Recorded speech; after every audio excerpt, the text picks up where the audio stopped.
So, you want to build unshakable confidence? How about a mindset that can weather pretty much any storm? Well, today we're handing you the blueprint. We're going to break down two of the most powerful tools you can have in your mental toolbox: real, genuine confidence and a rock solid mentality. Let's get to work. And that's a fantastic question, right? Because let's be honest, most of us throw these terms around like they're the same thing, but they're not at all. They're actually two totally different tools for getting through life. And figuring out that difference, well, that's the key that unlocks everything else. Okay, so let's boil it down. Confidence is your before. It's that belief you have in yourself before you take the leap. It's the I can do this feeling. It's all about your skills. But a strong mentality, that's your during and after. It's what you pull out when things go sideways. It's your grit, your bounce back ability, the thing that keeps you in the game when you get knocked down. Okay, so let's jump into our first section: two sides of strength. Before we can build anything, we got to know what our materials are, right? So let's get super clear on what we're actually talking about. So let's talk confidence. And here's the thing: the keyword is realistic.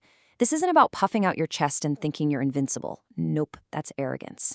True confidence is, well, it's quieter. It's a grounded, honest-to-goodness belief that you have the skills and the capacity to handle whatever's coming your way. It's knowing your stuff, and then you've got a strong mentality.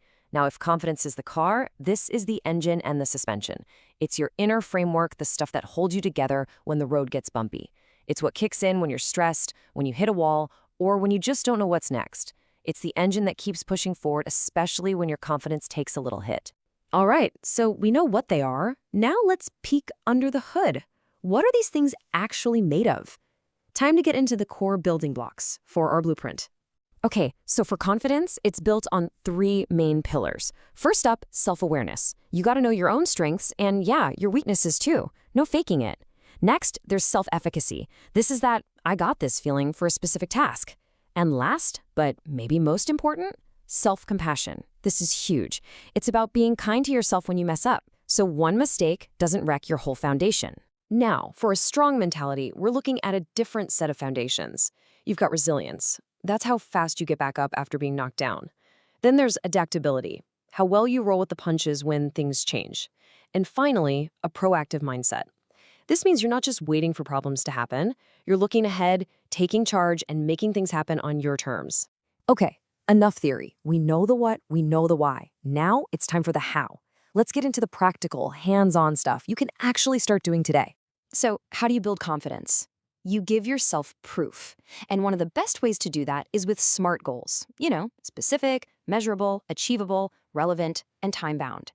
Every time you set a small, SMART goal and you nail it, you're not just hoping you're capable. You're literally building a track record. You're laying another brick in that foundation of self-belief. It's powerful stuff.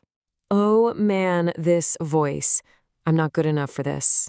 We've all heard it, haven't we?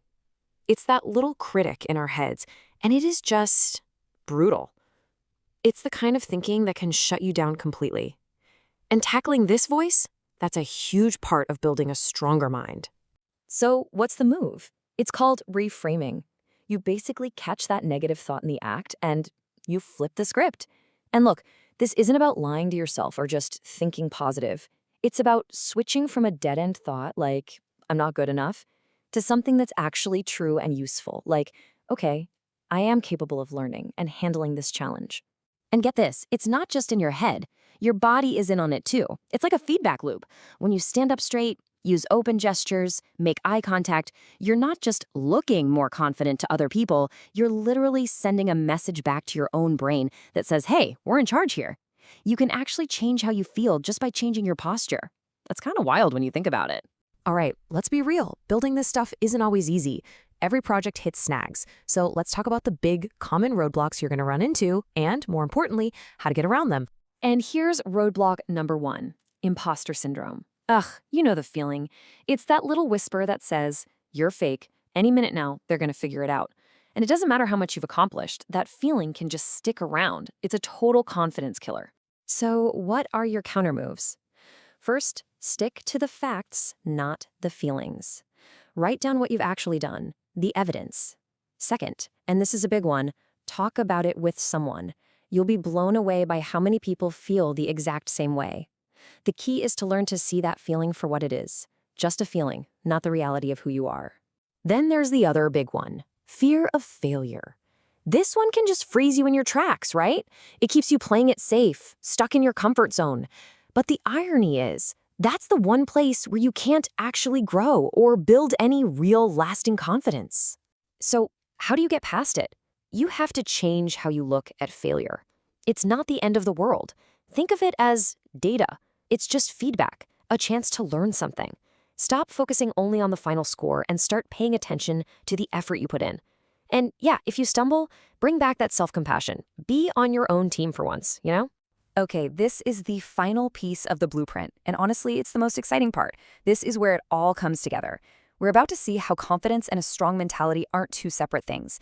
They work together, feeding off each other in this awesome upward spiral. So step 1 in this cycle, confidence fuels action. It's simple. When you believe you can do something, you're way more likely to, well, actually do it. You take the risk, you raise your hand, you start. And when you take that action, stuff happens. Sometimes it's great, sometimes it's messy. But dealing with all of it, the wins and the losses, that's what builds your resilience. That's your strong mentality getting a workout in the real world. And here's where the magic happens. That resilience you just built, it strengthens your confidence. Now your confidence isn't just a hope, it's a proven fact. You know you can handle things because you've done it before. You know you can take a hit and get back up. That's a whole different level of self-belief. And that, right there, is the virtuous cycle. It's this beautiful, powerful engine that just keeps running. Confidence leads to action, action builds resilience, and resilience creates an even deeper, more unshakable confidence. They just build each other up, stronger and stronger. So, we're at the end of our explainer, and the blueprint is all yours. The only question left is, what's the first step? What's one small block you can lay down today? Just one. What's it going to be?